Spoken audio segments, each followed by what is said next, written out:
Our last review on education in Nigeria looked at the urban-rural divide from children struggling to pronounce simple words. Their names. Don't leave me. Don't leave me.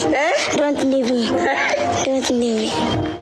To other children making Nigeria proud by winning spelling competitions.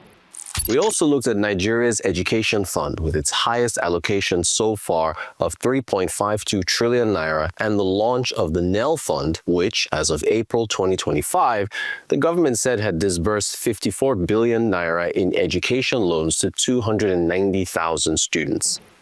This time, we're making the case that Nigeria's Nelfund and other education funds, be they private or public, should be targeted at students in STEM fields.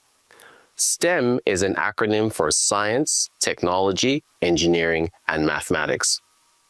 The Tinubu administration is seeking a $1 trillion economy by 2030. There's skepticism among economists about how realistic that is. But whether it's 2030 or beyond, the nation would need a highly skilled workforce deployed in productive sectors, like technology. The Nelfund gives loans indiscriminately to all students, regardless of their field of study. At the 2025 Africa Social Impact Summit in Lagos, during a panel discussion on de-risking education investment, Obinna Ukachukwu, Sterling Bank executive for retail, consumer, and business banking, shared his concerns. Sustainable investment and financing and sort of scaling.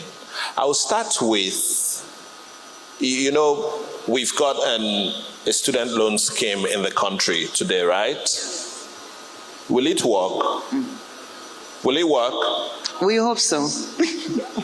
It will work because it will pay people's tuition to go to school. Absolutely. Then when they get the certificate, will the certificate pay back the loan? Probably not. So the chances that it will not work and it will go broke is like 9.9 over 10. Yeah, I know part of the challenges I have when I pick up the mic is that I just sort of say the things sort of the way they are. It will likely fail. If you give someone a loan to study Egyptology in school, the person comes out knowing Egypt, and I don't know what the person is going to produce. Ukachukwu illustrated a scenario for a pathway to employment that pays for itself based on corporate participation. Now, can you imagine a scenario where we've got education providers and we've got them as partners and we've got industry? We're using ourselves as examples, but you can have 30 companies. And I say, hey, industry, can you take this particular person into your company?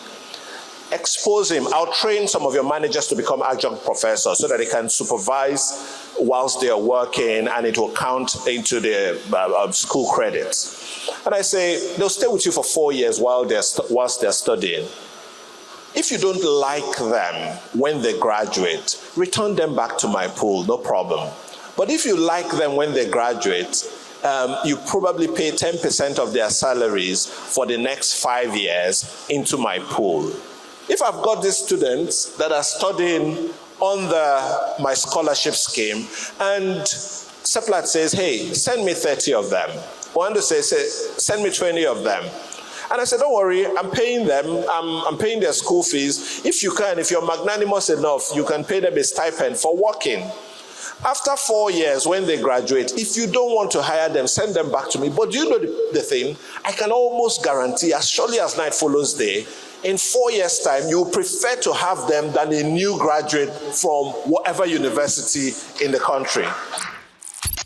Countries with trillion-dollar economies have giant technology firms that embrace innovation, like Microsoft of the United States that just joined NVIDIA, another US firm, in the 4 trillion market cap club. Now, Microsoft has joined NVIDIA in the $4 trillion club. A highly skilled, educated workforce cannot be divorced from these firms. Even smaller tech firms like Figma, a UX UI firm that's user experience, user interface, which just went public on the New York Stock Exchange. Figma, which is a UX UI technology company that allows creatives to design, was 40 times oversubscribed for its initial public offering. As you can see the comparisons with some prior technology companies there. Figma was valued at $20 billion when competitor Adobe offered to buy it in 2022.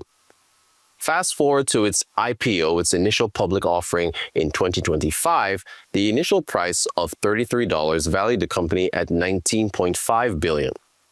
After its shares popped on its first day of trading on July the 31st by 250%, the value of the company jumped to over $60 billion, with some estimates of $65 billion based on shares outstanding.